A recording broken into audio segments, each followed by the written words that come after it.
Meus amigos e minhas amigas, sejam muito bem-vindos à Casa do Caminho, da Caridade e Fraternidade.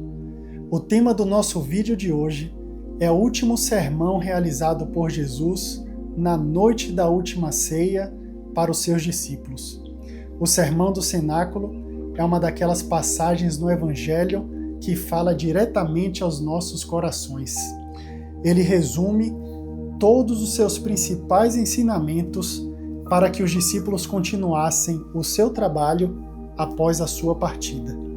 Ele está registrado no Evangelho daquele que foi o discípulo mais jovem e mais amoroso, nos seus capítulos 13 a 17.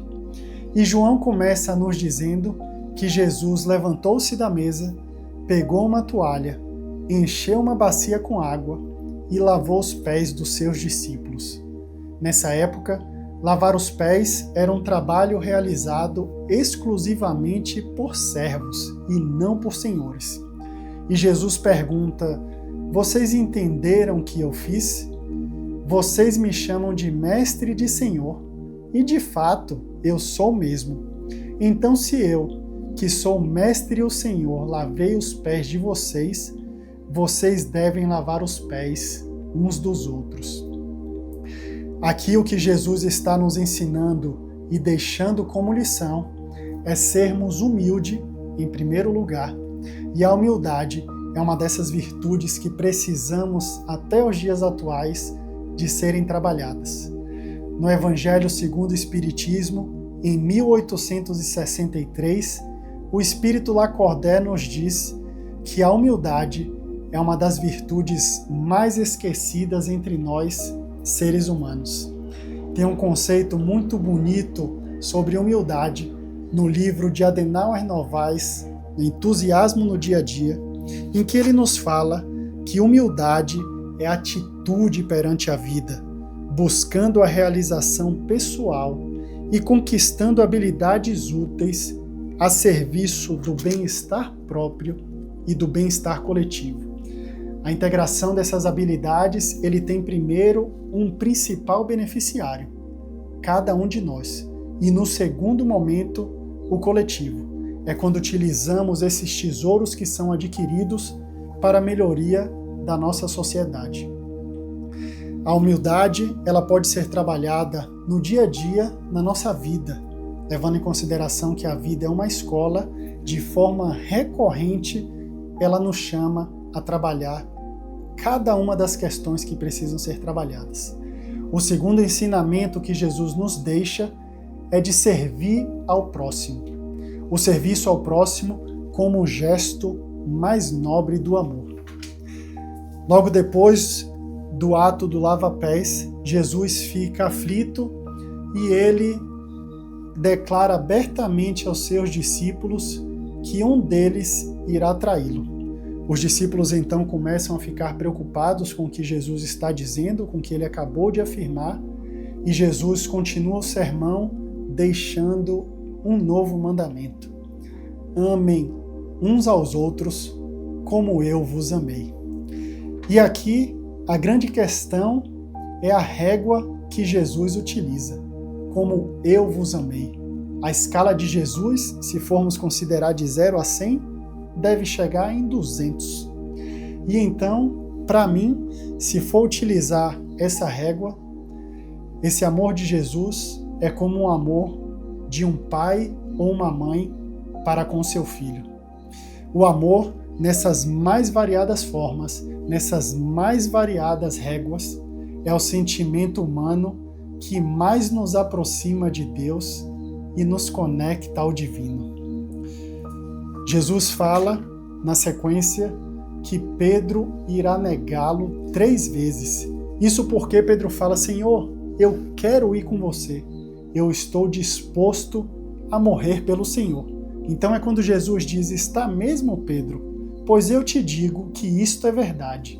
Antes que o galo cante esta noite, você terá me negado 3 vezes. E agora estão todos preocupados, porque Jesus fala que um dos seus discípulos irá traí-lo, que Pedro irá negá-lo 3 vezes, e Jesus continua o seu sermão dizendo: não fiquem aflitos, creiam em Deus e creiam também em mim.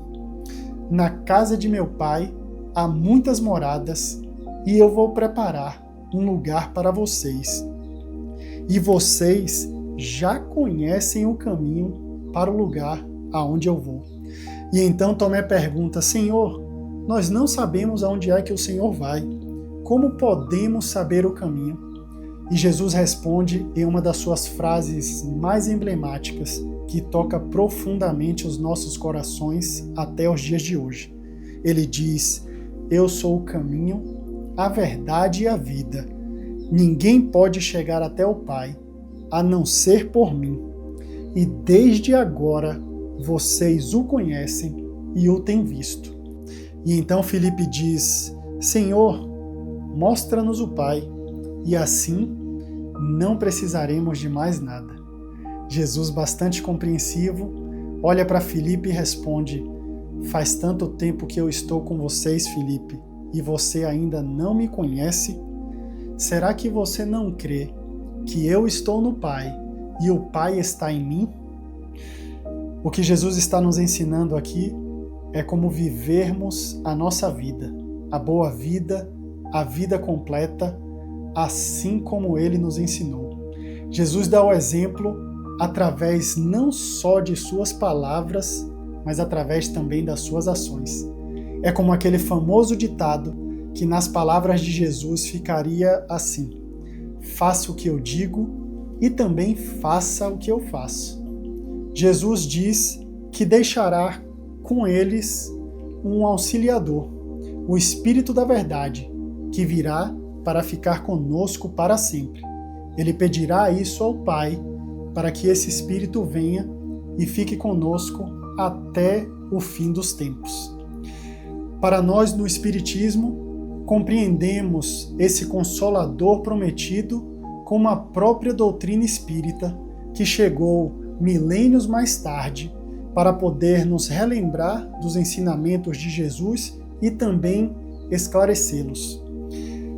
O Espiritismo, ele nos ensina várias questões, várias novas questões, entre eles o nosso processo evolutivo através das nossas mais diversas reencarnações, desmistifica questões relacionadas à faculdade mediúnica como algo inerente a todos nós seres humanos, em alguns mais evoluídos, em outros em processo de evolução, mas é algo que existe em cada um.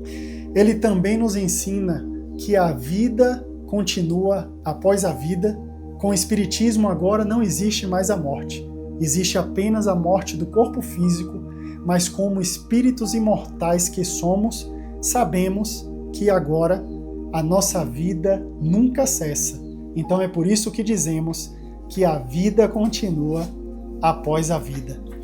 E agora que o Espírito da Verdade, a doutrina espírita, nos traz esse novo entendimento sobre a continuidade da vida, e sabendo que são espíritos imortais, Jesus faz uma nova parábola e ele diz que ele é a videira verdadeira.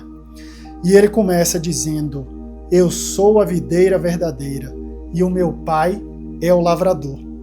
Todos os ramos que não dão uvas ele corta, embora eles ainda estejam em mim. Mas os ramos que dão uvas ele poda, a fim de que fiquem limpos e deem mais uvas. E ele continua dizendo: continuem unidos comigo e eu continuarei unido com vocês. Pois assim como o ramo só dá uvas quando está unido com a planta, assim também vocês só podem dar frutos se ficarem unidos comigo. A videira verdadeira, para mim, é a nossa conexão com a vida, a conexão com o divino. Quando não percebemos essa conexão da vida, quando a nossa vida perde o sentido, é porque estamos desconectados da videira verdadeira. Mas assim como Jesus disse que eles ainda fazem parte de mim, os ramos que estão cortados ainda fazem parte de mim, quando voltamos para o nosso caminho, quando sentimos que estamos conectados novamente a Jesus, ao divino e a nossa vida, voltamos a fazer parte da videira verdadeira. Na minha opinião, o principal ensinamento que o Sermão do Cenáculo deixa é que, assim como seus discípulos chamavam Jesus carinhosamente de Rabi, ou professor, Jesus foi o grande professor, o grande mestre da vida. E tal qual carpinteiro, que sejamos ferramenta de Deus para vivermos a vida assim como Jesus nos ensinou.